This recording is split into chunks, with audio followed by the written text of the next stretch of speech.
예, 어제 인천 영흥도 앞바다에서 있었던 낚싯배 전복 사고. 10톤이 안 되는 낚싯배와 300톤이 넘는 급유선이 충돌을 한 겁니다. 앞에서 제가 설명드렸듯이 교각 사이에 협수로를 지나고 있었습니다. 그 폭이 200m밖에 안 됩니다. 큰 배와 작은 배가 하루에도 한 50척씩 그 교각 사이를 지나다녔다고 하는데요. 사실은 예견된 사고가 아니었나 이런 생각이 듭니다. 물론 구명조끼 다 입고 있었고요. 안전교육도 다 받고 출발했다고 합니다만 승객들의 잘못이 아닌 거죠, 이건.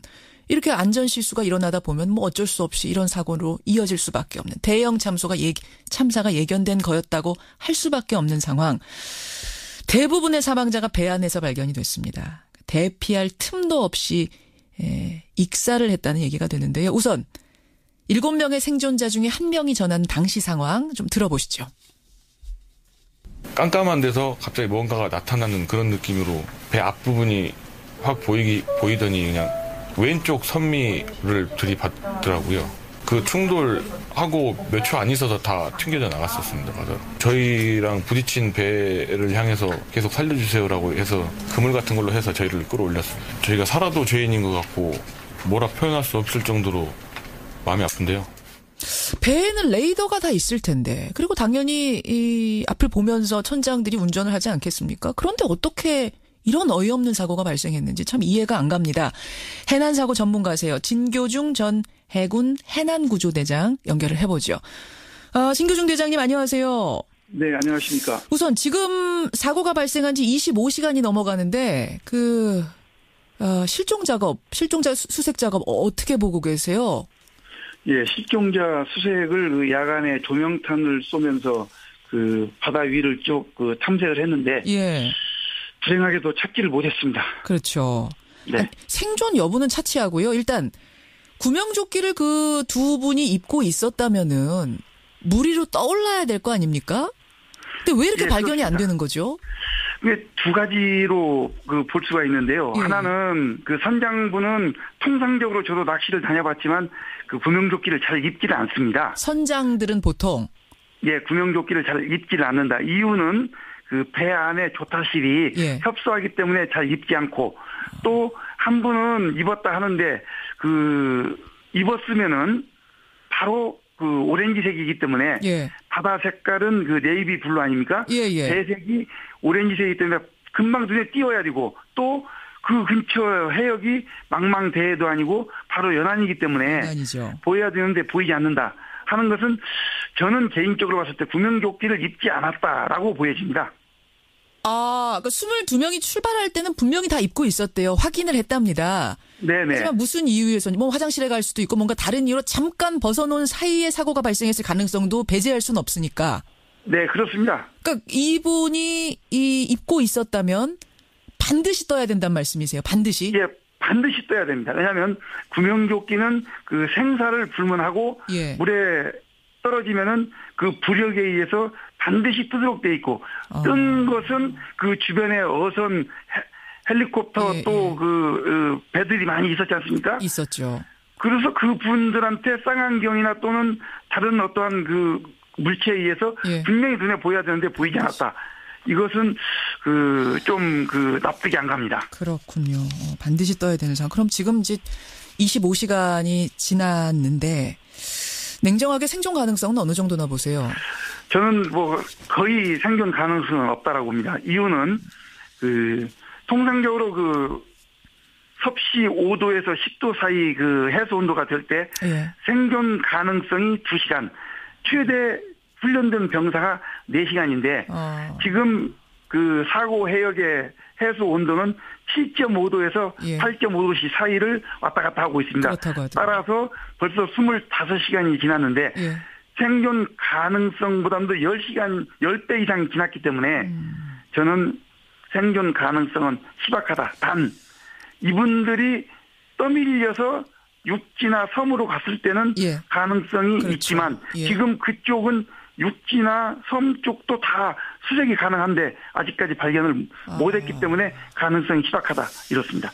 기적 같은 생활을 지금은 바랄 수밖에 없는 상황으로 네. 수색 작업은 계속 진행이 되고 있습니다. 자, 네. 원인을 좀 보겠습니다. 뭐 날씨가 급변한 거 아니냐, 수로가 너무 좁았던 거 아니냐, 여러 가지 얘기들이 나오는데 전문가로서 보실 때 종합적으로 볼 때 사고 원인 뭐라고 보세요? 저는 그 항해 부주의로 봅니다. 왜냐하면 예. 그 출항할 때 시정도 4km, 그 다음에 파도도 1 내지 1.5, 예. 그 다음에 비가 조금 내렸지만 날씨도 그랬지만 전혀 문제가 없었는데 갑자기 해상에서 그 기상이 돌변하고 그러진 않습니다. 연안 쪽은. 따라서 제가 보는 것은 협수로도 배가 다니는 길이 있습니다. 예. 예, 오른쪽으로 붙어서 가라, 왼쪽으로 붙어서 가라. 다 GPS도 있고 배 레이더도 있는데. 잠깐만요. 레이더가 큰 배, 300톤급 큰 배야 있었겠지만 그 낚싯배 조그만한 배에도 있었을까요? 낚싯배도 당연히 레이더가 있죠. 그래요? 네네. 그럼 레이더로 서로 다 봤을 거 아니에요? 그렇죠. 레이더를 활용을 했으면 다 봤죠. 근데 제가 볼 때는 두 군데 다, 예. 큰 배나 적은 배 두 군데 다 레이더를 정확히 보지 않고 그냥 항해를 하지 않았느냐라는 추정을 해볼 수가 있습니다. 정확히 주시하지 않고 연안이니까 좀 방심한 채 항상 지나다니던 길이니까 그냥 갔을 가능성. 네. 자, 그 가능성이 농후합니다. 뭐 상황을 가장 정확히 아는 건 선장이겠습니다만 지금 작은 배의 선장은 실종 상태입니다.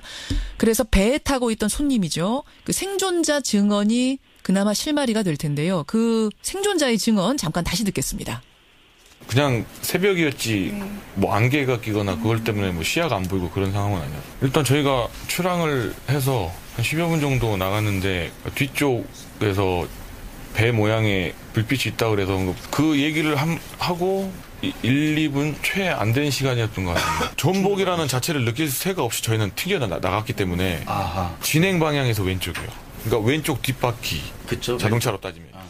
지금 생존자들의 증언 잠깐 들으셨어요. 이 생존자 말고도 대부분의 생존자들이 증언하는 게 똑같습니다. 뒤에서 큰 배가 오는 불빛을 봤다. 왜 저렇게 가까이 오지? 하고 1분도 채 지나지 않아서 들이받쳤다 이렇게 얘기를 하거든요. 네. 예. 그러면은 결국 큰 배가 뒤에서 오다가 앞에 있는 작은 배를 발견하지 못하고 뒤에서 들이받은 셈이 되는 걸까요? 뭐 서로 충돌이라기보다는? 네, 그러니까 앞배도 큰 배가 뒤에서 오면은 예. 오지 말라 하고 탐조등을 비친다든지 또는 무전으로 부른다든지 또는 기적을 울린다든지 해서 피해가도록 내가 여기 있으니 피해가라. 예. 라는 적극적인 신호를 보내야 되고 예. 뒷배는 큰 배는 앞에 적은 배를 발견했을 때는 속도를 낮추고 예. 가까워지면 속도를 낮추고 또 오른쪽 왼쪽으로 변침을 해서 안전하게 통과하는데 둘 다 항해 부주의로 보여집니다. 항해 부주. 원래 원칙은 뭔가요, 대장님? 원래 교통에 관한 원칙이 있지 않겠습니까? 그렇게 좁은 수로 협수로를 지날 때 원칙은 뭐예요? 협수로를 지날 때 원칙은 안전 속도를 유지하고 배가 가까워지면 속도를 줄여서 예. 어떠한 일정 거리를 유지하면서 예. 협수로를 안전하게 통과하도록 되어 있습니다. 따라서 예. 뒷배가 속도를 낮추고 가까워지면 또는 내가 너를 오른쪽 왼쪽으로 추월한다 하고 신호를 보내고 그러면 그 앞배는 자기가 가는 코스 즉 침로를 그대로 유지하고 가면서 예. 다른 배가 추월하도록 되어 있습니다. 작은 배가 큰 배한테 길을 내줘야 된다 뭐 이런 얘기도 있던데 그건 아닙니까?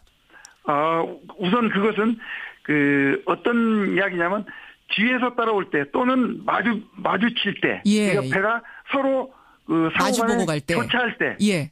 이런 때는 그게 적용이 되지만 같은 방향으로 갈 때 앞에 가는 배가 뒤에 큰 배가 온다고 피해주고 이런 건 없습니다. 뒷배가 무조건 속도 줄이고 안전거리 유지해야 되는 거군요. 그렇습니다. 앞에 배도 적극적으로 신호 보내고 적극적으로 신호 보내면서 오지 말아라. 그래요. 내가 지금 여기 있다. 너 조심해라. 예. 하고 기적 또는 탐조등. 예. 무전기로 계속 적극적인 조치를 해야 됩니다. 자, 사고 원인은 대충 어떤 건지 이제 감이 잡힙니다. 어쨌든 분명한 건 두 배가 충돌했습니다. 근데 아무리 두 배가 충돌을 했다고 해도 사망자가 이렇게까지 많은 게 이해가 잘 안 돼요. 게다가 사고가 나자마자 승객 한 명이 112에다 신고를 했습니다. 충돌하자마자 112에 신고를 했고요. 이 승객은 살았습니다. 에어포켓 안에서 대피를 하는 상황 속에서 구조가 됐다고 해요. 그런데 그리고 해경은 30분 만에 현장 도착했습니다. 근데 왜 이렇게 사망자가 많았을까요? 네, 그 원인은 딱 하나입니다. 이제 유조선이 어선을 충돌했지 않습니까? 예. 어선 안에 이제 객실에 낚시하러 가시는 분들이 배가 부두에서 출항해서 목적까지 갈 때는 선창에서 기다립니다. 기다리는데 그 안에는 배는 자동차하고 달라가지고 안전벨트도 없고 그렇죠. 그냥 쭉 가는데 앉아 계시는 거죠.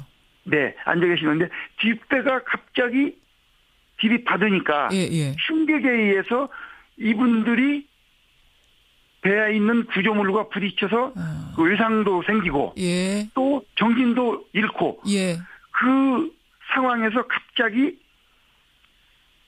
좌연 선미 쪽 수면하에서 물이 차들어온 겁니다. 그러니까는 정신도 몽롱한 상태에 갑자기 찬물이 들어오니까 이 사람들이 정신을 잃어버린 거죠. 익사할 수밖에 없는 상황이었다 이 말씀이세요. 그렇습니다. 그러니까 이분들이 빠져나오기만 했었어도 사실은 30분 만에 해경이 왔고 또 급유선은 멀쩡합니다, 여러분. 300톤급 급유선은 멀쩡해서 바다에 떠 있는 사람들을 이 급유선에서 건져냈습니다. 구조가 될 수 있었을 텐데 그 선실 안에서 전복되자마자 물이 들어오고 정신 잃고 이 상황에서 익사할 수밖에 없는 이 안 좋은 상황으로 갔던 거라고 보여지네요. 네. 아무쪼록 실종자 2명이 빨리 발견되기를 우리가 기도하는 마음으로 상황 지켜봐야겠습니다. 대장님 여기까지 말씀 듣겠습니다. 고맙습니다. 네, 감사합니다. 진교중 전 해군 해난구조대장이었습니다.